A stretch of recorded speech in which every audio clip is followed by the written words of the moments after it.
again. Welcome back. I really appreciate it when you stop by and watch my little vids. For this one, these are the products that I'm going to be using. I am going to create a birthday card for my niece. And I have an idea in my head, so that's why you see me kind of waving around because the script was up in my head. I knew I wanted to use this one because she was turning 50, the damn year old. I kind of want to use the little otter, but you'll see how that's going to change later. And of course, this paper pad, which I adore because there's so many different textures, images, and stuff that you can use. And this is the one that I chose for that. I wanted to keep it vintage because that was the theme of her party. So that's why I kept with the craft beige paper tile. So, and I always use pre-cut envelopes and cards because it just makes it a lot easier. Not sure if I was going to use the ephemera at this time. I just wanted to show it. I never ended up using it, as well as the splash stencil. So I always bring out stuff and not sure what I was going to do, but you'll see the process. These are going to be the inks that I'm going to use to distress the paper to give it a more aged look. And I'm just going to use some basic blender brushes. They were like beauty brushes that I got off Amazon, but you can use them for anything. So as you can see, I pre-stamped the little otter and the cake, which are the two things that I'm planning to use. And the text that says, damn, you're old. And the one that's on the top. So I'm just going to do a quick coloring here and speed things up to get to how I do the card.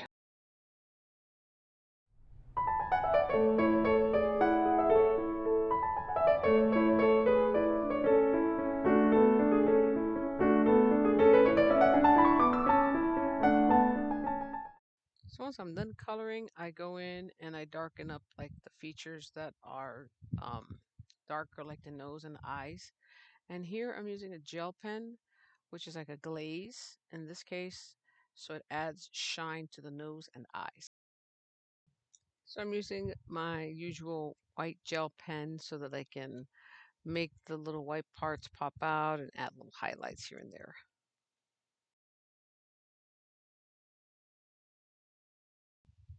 So here I'm using that glaze gel pen to give the shine to the nose and even to the eyes. And you can appreciate it more in person, I think, but I'm going to give you a close-up of what it looks like. And you do have to let it dry because it's still tacky, but here's a close-up. And you can see from the light, it's shining. I know I have to cover more of it, but I think it's a pretty cool little tool and a little effect that you can use, especially when doing highlights.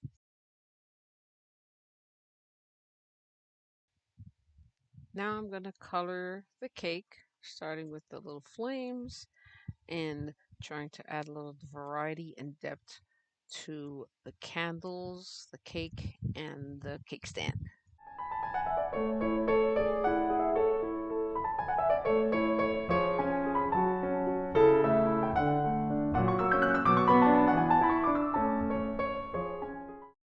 Now that I'm done with coloring and shading, I'm going to go ahead and cut around the edges.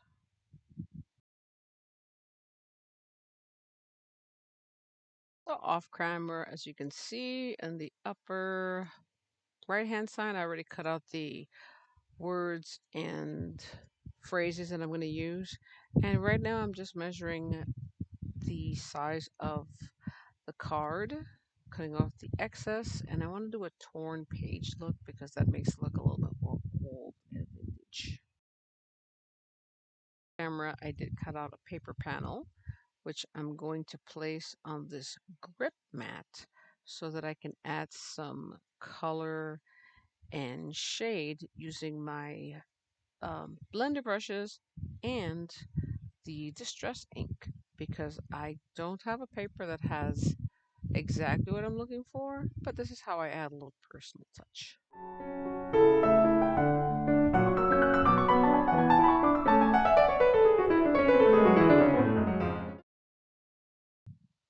I reoriented the paper and now I'm thinking, where should I ink?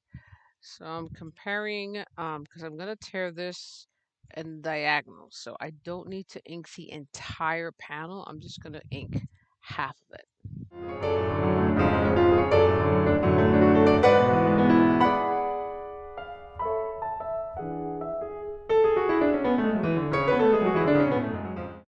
Now to add a little bit more distress, I'm just going to use a little spray bottle filled with water and I'm just going to spray from a distance because this particular ink does react with water and you can get some nice effects with it. I didn't overdo it, so the detail is a little subtle, but I like it.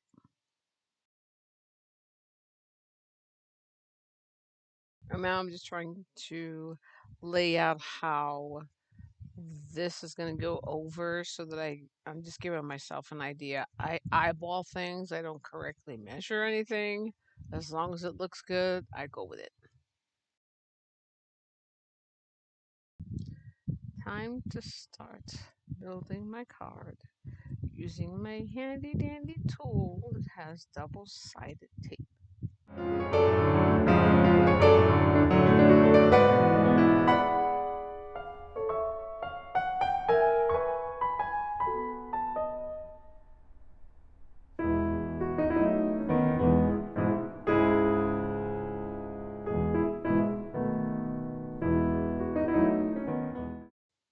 And I'm just tearing up that final edge there. I think I tear up a little bit more later, but I'm going to ink that edge so that it's not so bright and to make it look aged.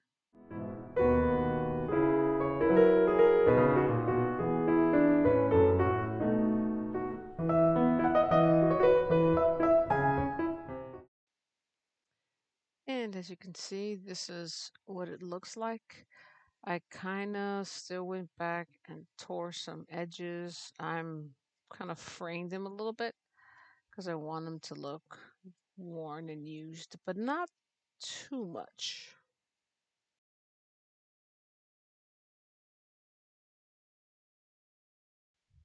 And so now I'm just gonna place things around just to see how they look. And they're not set in stone, they're pretty random. And I knew something was missing. And so this is just me fiddling around and finding out what works best for this layout.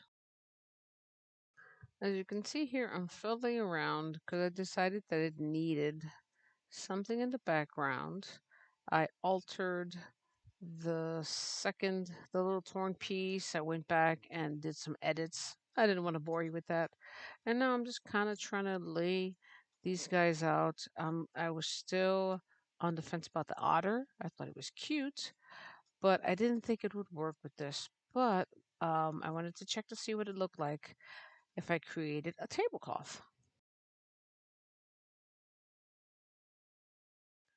So I stuck down my little otter, and off camera, I cut something that looks like a tablecloth, and I just trimmed the edges to make it look like it's draped over, and I'm just doing some little minor trimming.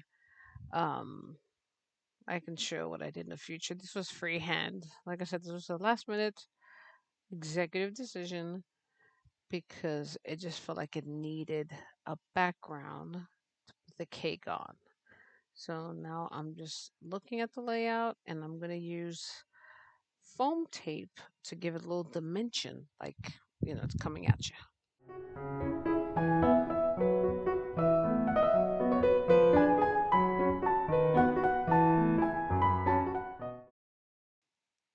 So I've glued down all my elements.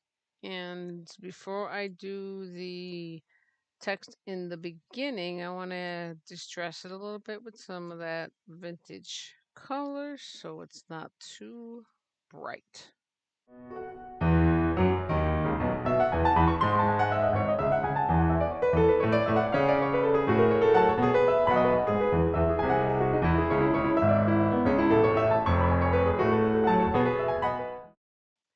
So I added foam tape to my little expression there, but I'm still not happy with the front of the card.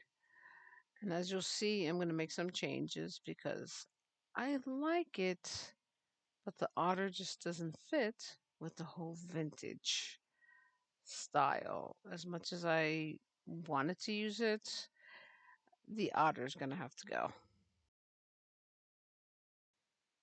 I decided it needed some trim, so I'm using some washi tape that matches my card.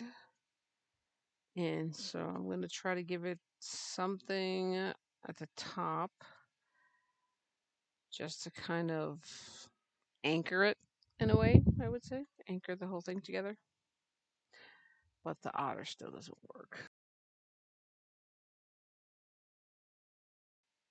So I figured I'd try, I'm going to put the inside of my text, which says bring out the fire extinguisher, and then I can fill it in with any kind of greeting. Normally, I don't work on the inside of the card, it's the outside, but if there's a request for it or if there's something that I think would work, I will go that extra mile.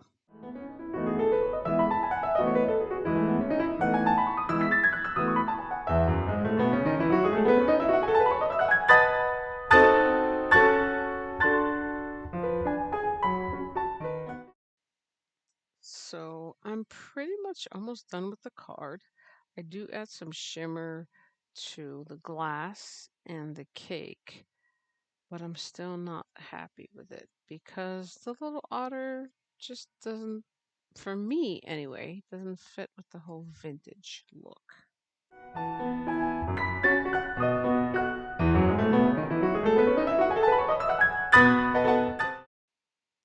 So here I thought was the finished product, which I still was not happy with, but I found a solution to this problem.